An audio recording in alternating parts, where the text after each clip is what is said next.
परम साधक भक्त हुए, उनका नाम था मदन मोहन सूरदास। क्या नाम था? वैसे उनका नाम था सूरध्वज, पर क्योंकि परम भक्त थे इसलिए सब उनको सूरदास बोलते थे, मदन मोहन सूरदास। तो मदन मोहन सूरदास जी जो थे, उनका एक नियम था। हमारे ब्रज में जब मदन मोहन जी विराजते थे तब की बात है। अब तो मदन मोहन जी कहां विराजते हैं? करौली राजस्थान में। मैं आज तक दर्शन करने नहीं जा पाया, भगवान कृपा करे जल्दी मदन मोहन जी बुलाएं हमको। हमारे वृंदावन में मदन मोहन जी का मंदिर देखा है? कहां है बताओ? परिक्रमा मार्ग में।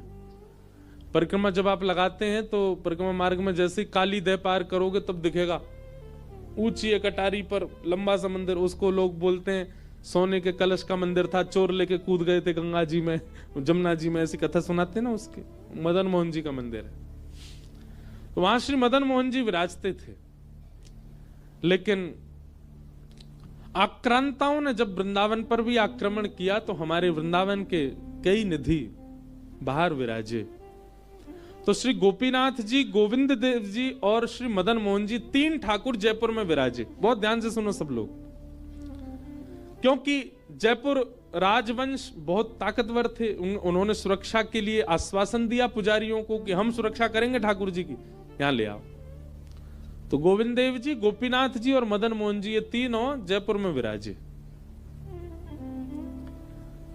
पर राजा की पुत्री मदन मोहन जी की बहुत सेवा करती थी।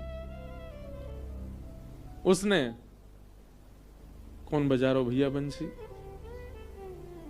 है कोई बालक है? मैंने की बंसी कौन बजाओ भैया गंगा तट पे? तो सुनो क्या बता रहा था मैं। हाँ, मदन मोहन जी।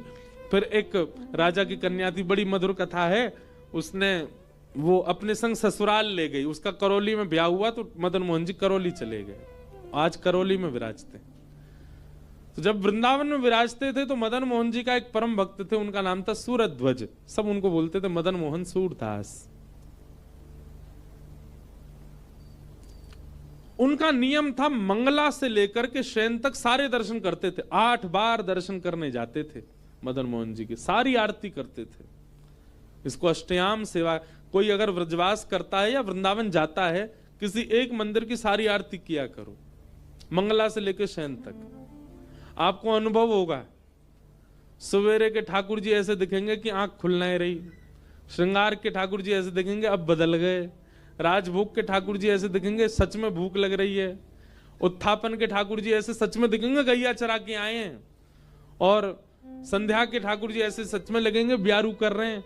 और शयन के ठाकुर जी फिर से ऐसे लगेंगे आंख बंद रह रही है, धीरे धीरे सोए हुए आ रहे हैं। ये अनुभव यदि करना हो तो वृंदावन में कभी मंगला से शयन तक किसी भी एक मंदिर में पूरी आरती दर्शन करो। हम लोग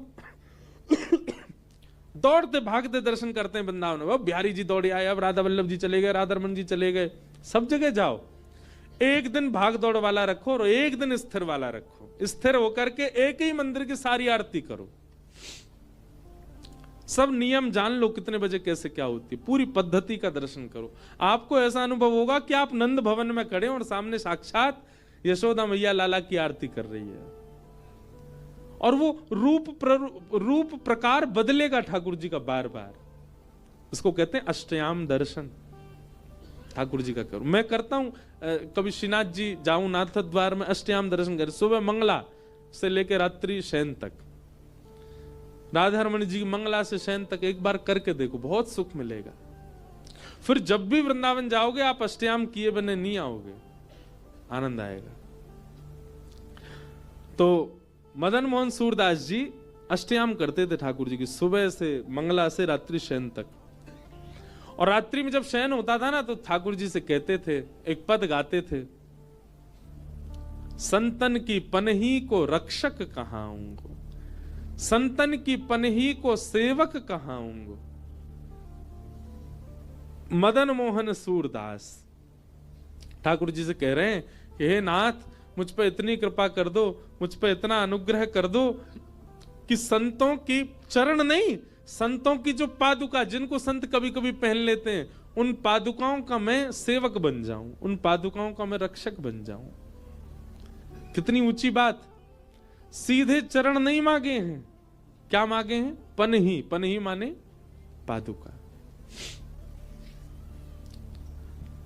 एक महापुरुष खड़े होकर के मदन मोहन जी का दर्शन कर रहे थे और तभी सूरध्वज जी कह रहे थे, संतन की पनही को रक्षक कहाऊं, संतन की पनही को सेवक कहाऊं। महात्मा बोले, लोग भी इतनी बड़ी बड़ी बातें करते हैं ठाकुर जी के आगे, और कर्तव्य में आ जाए, करने में आ जाए तो कुछ नहीं कर पाते। अब ये ठाकुर जी के आगे बेफिजूली की कह रहा है, संतन की पनही को रक्षक कहाऊं, और संतन की पनही मिल गई तो छोड़ के भाग जाएगा उनको। महापुरुष बोले, रुक जाओ, कल इसकी परीक्षा लेता हूं। उनको पता था कि अष्टयाम करते हैं, तो सुबह सुबह वे महापुरुष मंगला में पहुंच गए और मंगला में जाके ठाकुर जी के मंदिर के बाहर मुख्य द्वार पर बड़े बेचैन से बैठे थे, बड़ी चिंता सी में बैठे थे। इतने में ही सूरध्वज जी आए, मदन मोहन सूरदास जैसे ही आए तो आकर के कहा, भगवान मंगला को समय है क्यों, आप चलेंगे नहीं दर्शन करने? अरे कहा बताऊं, मैं तो बड़ा परेशान हूं। बोले कहा भय हो?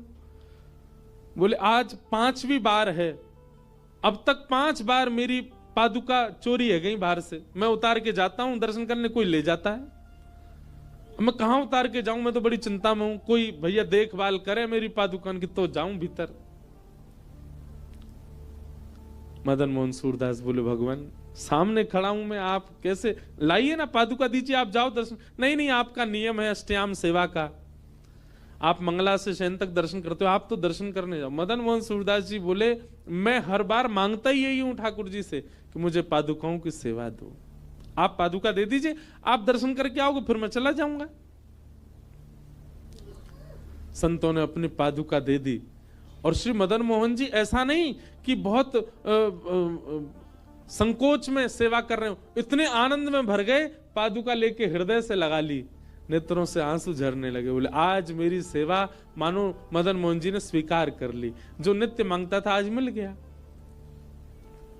संत बोले, प्रथम प्रश्न का तो इन्होंने समाधान कर दिया, मतलब पहला भाव तो अच्छा लगा कि पादुका इन्होंने, अब देखूं कब तक स्वीकार करेंगे।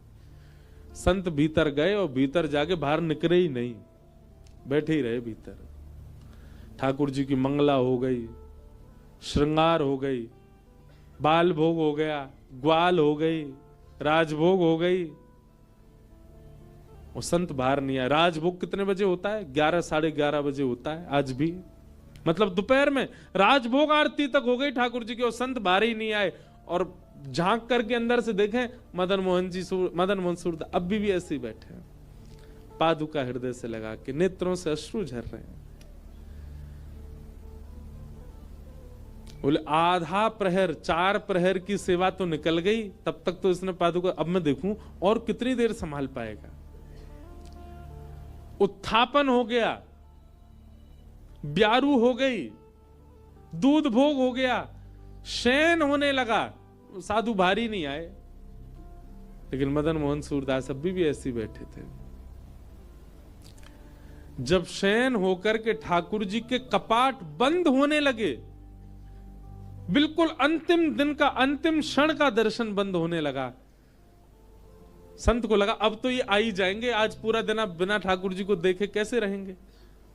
पर्दा लग गए, किवाड़ लग गई, ठाकुर जी के शयन हो गए, और मदन मोहन सूरदास ऐसे ही बैठे रहे।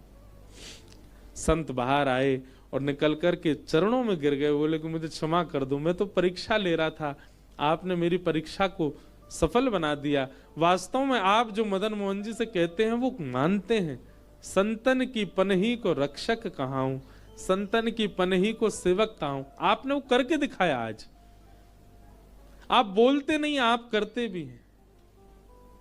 चरणों में गिर गए सूरदास जी और कहा, भगवान मैं मांग तो इतने दिन से रहा था ठाकुर जी से, पर कृपा करके आज ठाकुर जी ने यह संभव कराया। सत्य बताऊं, अष्टयाम दर्शन आप भीतर बैठ के कर रहे थे, पर आपके दोनों युगल चरणार विंदों को हृदय से लगा करके जब मैं बैठा, इन दोनों चरणार विंदों की पनही के स्पर्श से ऐसा स्पर्श हो रहा था मानो युगल बिहारी मेरे हृदय से लगे हुए, ऐसा अनुभव हो रहा था मानो किशोरी जी और ठाकुर जी मेरे हृदय से लगे हैं।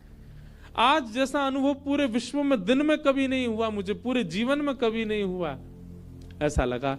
दोनों युगल सरकार मेरे कंठ से लग गए हों।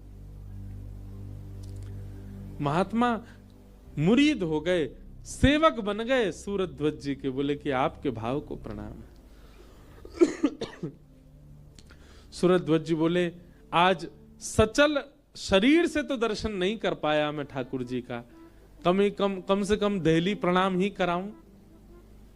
और सूरध्वज जी जैसे ही देहली प्रणाम करने गए, अपना माथा जैसे ही देहली पर रखा तो देहली के फर्श का स्पर्श नहीं हुआ, बल्कि उत्तुंग वाल सन्नख चक्रवाल,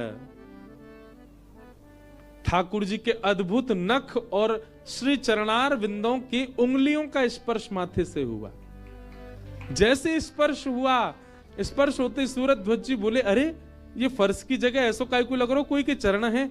जैसे ही नेत्र खोल करके और ऊपर उठ करके देखा, साक्षात मदन मोहन जी खड़े हैं, और मदन मोहन जी ने खड़े होकर के प्रत्यक्ष रूप में दर्शन कराया सूरध्वज जी को।